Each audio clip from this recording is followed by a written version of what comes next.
জীবন প্রতিটা মানুষকে প্রতিটা মুহূর্তে শেখায়। যেমন শিগগিরই যে মাউন্টেনটা আছে এটার উপরে নিয়ে যাওয়ার জন্য চেষ্টা করবো, দেখানোর চেষ্টা করবো জায়গাটা টোটাল ভিউ। আমরা এখন যাবো এখানটায়, এখানে যে অনেক উপরে যে পাহাড়টা দেখতেছেন পাহাড়ের উপর সরে যাওয়ার চেষ্টা করবো। শ্রীলঙ্কা আসবেন আর হাতি দেখবেন না, এটা তো হইতে পারে না, তাই না? তো এটা হয়তো বা পোষা হাতি, মানে এটা মনে হচ্ছে পা বাঁধা, হয়তো বন্য হাতিগুলো চেষ্টা করবো আগে শিগগিরই ঘের থেকে বেরোয় এসে এর পরবর্তীতে সাইডে বন্য হাতির নাকি একটা আছে, জায়গা আছে, ওই জায়গায় যাওয়ার জন্য একটা ঝিলের পাশ দিয়ে আস্তে আস্তে হাইটে যাওয়া লাগবে। এটা অনেক দূরে, আমি যতটা কাছে ভাবছিলাম অলমোস্ট তার থেকে অনেক দূরে। আমি গুগল ম্যাপে চেক করছি, হস্টেল থেকে 1.5 কিলোমিটার দূরে পৌঁছাইতে, কারণ এটা অনেক দূরে ছিল, এটা আমি আন্দাজ করতে পারি নাই। কিন্তু এখানে টিকিট নিয়ে, আর টিকিট কত নেয় এটা টিকিট কাটিয়ে এবার ভিতরে ঢুকে ইনশাল্লাহ চেষ্টা করবো। আল্লাহ চান তাহলে উপরে উঠে, আপনার গেটে ওরা টিকিট দেয় না, টিকিট নিতে হলে আপনাদের মিউজিয়ামের অনেক ভিতরে আসতে হয়, প্রায় 100 মিটার ভিতরে।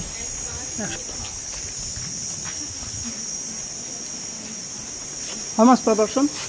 Where are you from? I'm from Bangladesh. Bangladesh, people inside the museum. You have to pay there, not here. Pay for the local area.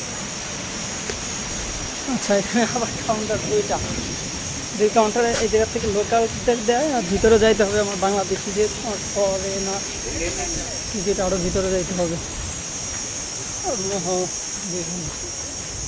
ঠিক আছে, আমাদের মোটামুটি টিকিট নিতে হবে, কারণ এটা গেটেও দেয় না, প্লাস একবারে গেটের যে টিকিট কাউন্টার এটার থেকেও দেয় না, ফরেনারদের জন্য ভিতর থেকে নিতে হবে। মিউজিয়ামের museum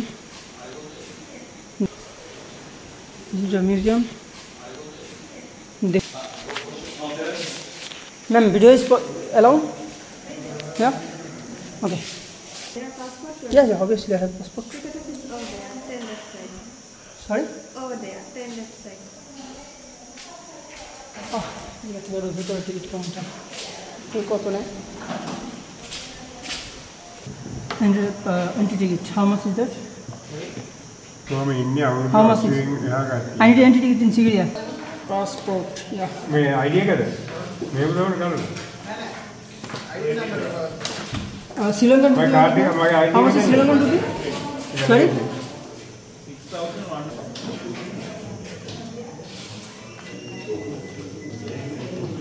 Not 20. Yeah, okay, I'll give.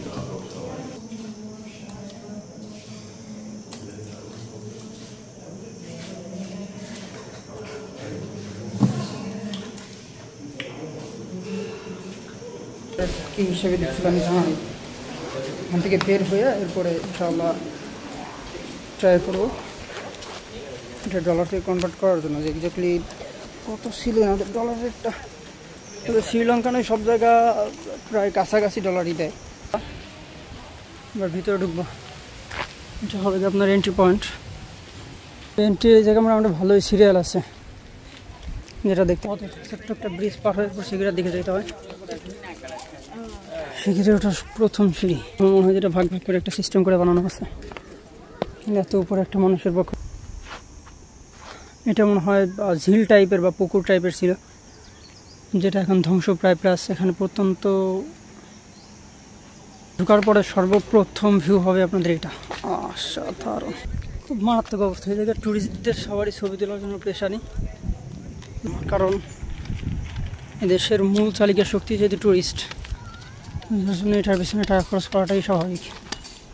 এটা এখন অনেক উপরে, এখন হাঁপাই গেছি প্রায়, মানে এটা অনেক অলরেডি অনেক উপরে চলে আসছে।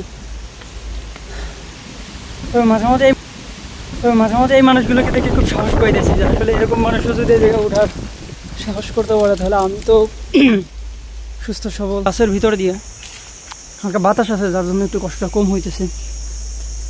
দেখা যাক কত সময় লাগে উপরে উঠতে। যতই উপর দিকে আসতেছি ততই অবাক করছে, কারণ স্ট্রাকচারটা করলো যে পরিমাণ ক্যালকুলেট করা লাগছে এটার জন্য কল্পনা অতীত। অষ্টম আশ্চর্য এটা, আসলে এটা কীভাবে করলো এরা। অনেকে উঠার জন্য ট্রাই করতেছে, দেখা যাক ইনশাল্লাহ কত পর্যন্ত পারি।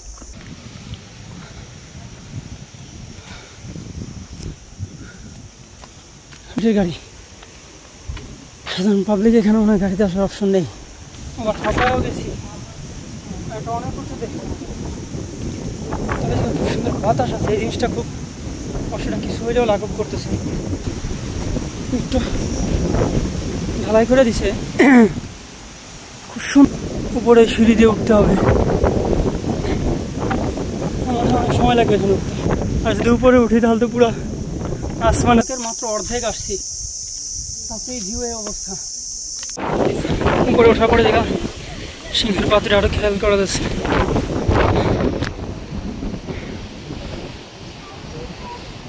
পুরো অবাক হয়ে যাবেন আপনার এই ভিউটা দেখলে। লায়ন্স রক সিকিরির সর্বোচ্চ চূড়ায় আছে এখন। যদি আপনারা এই জায়গা থেকে পুরো শহরটাকে দেখতে চান তাহলে অনেক এরকম হবে। সেখানে ভিজিটররা চেষ্টা করতেছে সবাই যার যার মতো করে ছবি নেওয়া, ভিডিও করা, যে যার মতো ব্যস্ত। আর আমি এসে ব্লগ বানানোতে ব্যস্ত, ট্রাই করতেছে ছবি নেওয়ার জন্য, বাকি আসবে কিনা না। আসলে লায়ন্স রকে থেকে দেখতে এতটা সুন্দর, পুরো সিটি দেখা পুরো চোখের মাথায়। That's great view. Welcome to সিকিরিয়ার লায়ন্স রক। লায়ন্স রকের এই সৃষ্টির জন্য কয়েকটা ভার্সন এখানে চালু আছে, তো এক্স্যাক্টলি ভার্সনটা বলাটা খুব কঠিন। তার ভিতরে সবচেয়ে গ্রহণযোগ্য যে ভার্সনটা আছে সেটা হলো গিয়ে আপনার পড়তে নিয়েছিলাম, সব থেকে গ্রহণযোগ্য যে ভার্সনটা আছে সেটা হলো গিয়া 477 সালে যে রাজা ছিল সেই রাজার দুইটা সন্তান ছিল, একটা ছিল রাজা কাশিয়াপা, একটা ছিল যার পুরো কিংডমের রাজত্ব পাওয়ার কথা ছিল।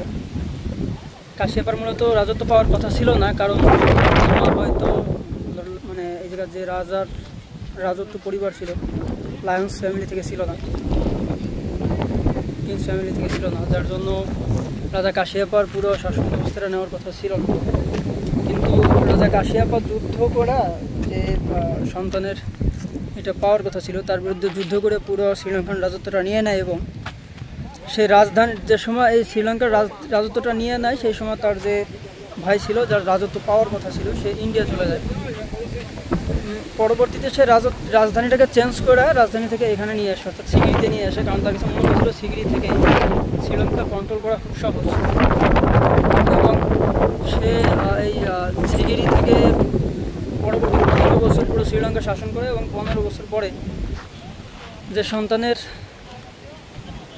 রাজত্ব পাওয়ার কথা ছিল সে ইন্ডিয়া থেকে ফেরত আসে, পুরো রাজা কাশিয়াপার বিরুদ্ধে যুদ্ধ ঘোষণা করে পুরো রাজত্বটা আবার নিয়ে নেয়, এবং পরবর্তীতে আবার রাজধানী তারপর পূর্ববর্তী স্থানে ফিরে যায়। এবং রাজা কাশিয়াপার মৃত্যু নিয়েও কয়েকটা ভার্সন আছে, কেউ কেউ বলে তার দেহরক্ষীরা তাকে মেরে ফেলছে, তার সৈন্য ব্যবস্থাটাকে ছেড়ে চলে যাওয়ার জন্য সে আত্মহত্যা করছে। কিন্তু এক্স্যাক্টলি যে কী আছে এই ইতিহাসটা, যেহেতু আজ থেকে 1500 বছর আগের ঘটনা এটা, তো এখন থেকে যে প্রজন্ম আছে এরা এভাবে তেমন কিছু জানেই না, এটার অরিজিনাল ভার্সন পাওয়াটাও খুব কঠিন, কিন্তু জানা গেছে।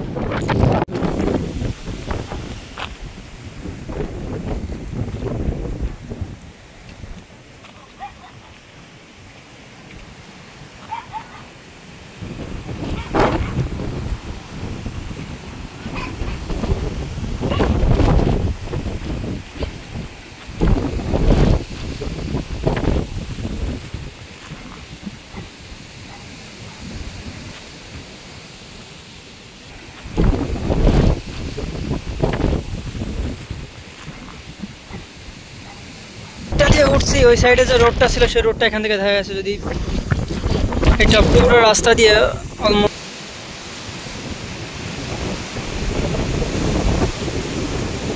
মেহনতের প্রয়োজন হয়েছে, যার জন্যই হয়তো এটাকে বিশ্বের 8তম আশ্চর্যকর স্ট্রাকচার ধরা হয়। এটা পাহাড়ের এত উপরে এত নিখুঁতভাবে, এটা খুব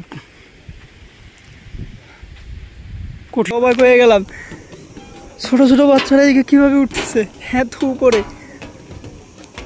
মানে এটা এদের একটা শিক্ষা সফর হবে হয়তো। Oh my goodness. There's too many.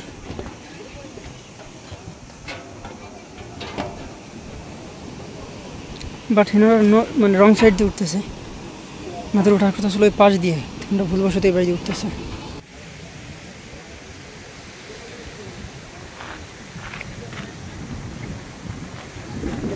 অনেক সময় হলো লাঞ্চ প্যাকে, বের হয়ে যাই।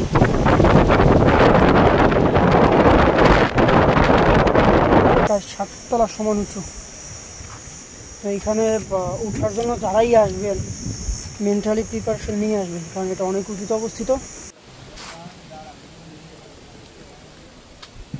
লায়ন্স রক থেকে বের হওয়ার পরে ছোটখাটো একটা মার্কেট বাঁধে, তার জন্য সর্বোচ্চ বেস্ট প্লেস এটা, কারণ এই জায়গায় আপনার যাতেই হাত দেবেন তারই দাম বেশি। আর এই জায়গায় এগুলোর দোকান, অনেক দোকানে দেখা, এগুলো সব ট্রেডিশনাল। এদের যদি পশু পাখির ছবি না হতো তাহলে হয়তো কিছু নিয়ে যেতাম বাড়িতে, কিন্তু ম্যাক্সিমামই কোনো না কোনো পশু পাখি বা মানুষের অভাব, যেটা তো আসলে নেওয়া সম্ভব না। পারফেক্ট প্লেস হইতে পারে এটা।